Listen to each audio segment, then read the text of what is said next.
Hello everybody, what's up and welcome back to our brand new video. Today we're going to be ranking all of the leg exercises. I'm going to be ranking this purely from an athlete's perspective. I run cross country and track, so it does get a little bit subjective here, but also I'm going to be ranking based on longevity. Overall, the best movements that, number one, save the most time, second, third are the most practical, and then the third that will build the most muscle, like differences in those three aspects. All right, so we got all of these exercises here, and then we got all of these: go, most effective, good, neutral, ineffective, and stupid slash dangerous. Okay, so I'm just gonna go ahead and start the squat. I'm gonna put it in most effective or good. I personally don't really like the exercise, but it's really good because it teaches you how to use your core. It teaches you how to brace. Most importantly, it teaches you how to really brace and protect your back from the bar and stuff like that. That's why I like it. It's a really good movement. It's a little bit posterior, very posterior heavy. I like that it loads the spine. That's a very good thing.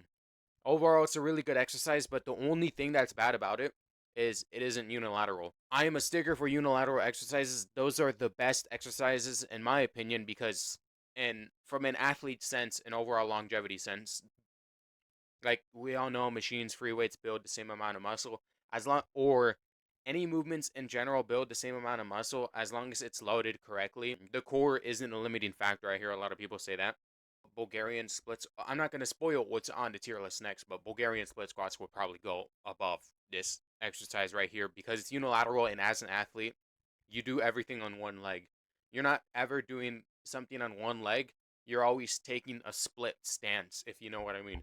Whether you're doing field events, running events, football, basketball, any movement like that, nobody's two legs are completely flat on the ground, both being used at the same time. It's always staggered in some sort. And even with the stagger, that's still kind of unilateral. And then next we got the sumo deadlift. This one's interesting. It trains the entirety of your leg. You get a lot of abductors in there. And you train your posterior chain because it's a posterior chain exercise. I might put this in GOAT tier. It's gonna save you a lot of time and it's gonna build a lot of muscle. Anyways, I prioritize exercises that train the most amount of muscle groups together. This is at the top of that because it's good for athleticism, good for power, trains pretty much everything together, and it's very posterior. That's why I do the split posterior anterior. If you haven't seen my full day of anterior lifting, I'm gonna put it right there. But I love posterior exercises because the legs and the back are meant to work together, and just like the squat, you work a little bit with your back. You train your spinal erectors a little bit. They're a part of your core. I technically count them as a part of the core because they help you brace, they help you stiffen hard. So that is a posterior exercise. It's why it goes in GOAT. Or I might, we're gonna put it most effective for now, but just because it's super, actually no, just because it's super posterior, trains the back and the entirety of the leg, you can pretty much, if you train posterior, anterior, I like it better than upper body, lower body.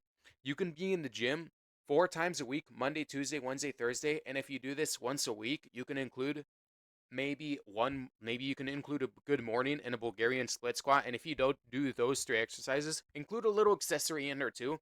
You can pretty much be in and out of the gym in 40 minutes. Now, it's going to fatigue you pretty bad because those are really compound movements. So you're going to have to prioritize one. But if you choose one of them, you'll be in and out of the gym like that. All right, so next is the dumbbell RDL. I would put this in good. I personally like doing it with a barbell, and what matters is if you have wrist straps or not. Because if you don't, like, I know people say, like, don't abuse wrist straps. That's the only thing that's keeping this for contentive. If you don't use wrist straps, it would pretty much go in ineffective. If you use wrist straps, it would go in pretty much most effective. It doesn't matter if you use a dumbbell or a barbell. That's really up to you. Barbell you can load very intricately. So I prefer it more. That's a very subjective topic is what I'm saying. But the dumbbell RDL, oh, back to what I was saying. Don't abuse wrist straps like on lat pull downs or movements where you're just training your back and stuff like that. I would say pull ups too because your wrists aren't going to really stop you before your back if you have like pretty decent wrists. And I can only do like 11 pull ups. I may not be the best qualified for that, but the more you keep on using straps for movements you don't really need to, the more the gap between your forearms and your back in terms of strength is going to widen. Where I would use it is deadlifts because you're pulling a shitload of weight. If you're not pulling a mixed grip, And if you're using a conventional grip on a deadlift and you're pulling loads of weight, you're kind of going to need straps. But especially with the dumbbell RDL, unlike a deadlift, you're holding the weight the entire time. If you're doing 10 reps, if you're doing 12 reps, if you're doing like 6 or 3, you are holding onto the weight pretty much the entire movement. So pretty much you're asking for your forearms to fail if you're using a weight that's heavy enough for your back and your hamstrings combined. You're asking for your forearms to fail on like rep 3 versus you would have had 12 if you were using straps, because no way your back and your hamstrings and your glutes, which the gluteus maximus is the biggest muscle in the entire body, bigger than the lats. I was surprised by that too. No way that is gonna not overpower your forearms. So it depends. Ineffective if you're using wrist straps, most effective if you're not. All right, so the next exercise is the rack pull. This is very interesting. This is like pure power move. The rep, you don't have a lot of time and retention, so it's not the best thing for building muscle, but this is from an athlete's perspective. So I'm gonna put it in good. It has its place, but along with the if you're doing these, you're gonna be fine. It's just the range of motion is so short, so you're not gonna get the perfect mix of hypertrophy and strength, because you're gonna pull the weight for like 2 seconds, and this is like very short reps. You use a lot of weight, and I know this is a movement where you're gonna be like tempted to ego lift and stuff like that. So it's good if you use it in a traditional sense, but it should for a lot of individuals. I've done it a few times. I didn't really like it. It's just a really good excuse, I guess, to pull weight, to just pull as much weight as possible. Let's go a little bit of variety. Lying leg curl. I would say I'm neutral on that. I would slightly go ineffective because you'd already be getting most of your volume, good volume from like RDLs and stuff like that. This does have its place, so I'm gonna put it in neutral. I'm just gonna push it towards the very end. Those machine movements is if you're injured.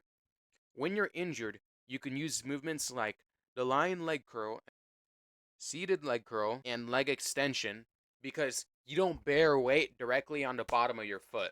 You're bearing all of the weight either on the top of your shin or the back of your calf, which makes it perfect if you're injured in your foot or whatever, and especially like ankle injuries and stuff like that. That happens a lot to athletes. So these exercises really only have their place is if they're like a little bit extra volume, which at that point it might as well be junk volume, or if you're an injured athlete trying to recover, since it's not a weight bearing movement on the calves or on the shins.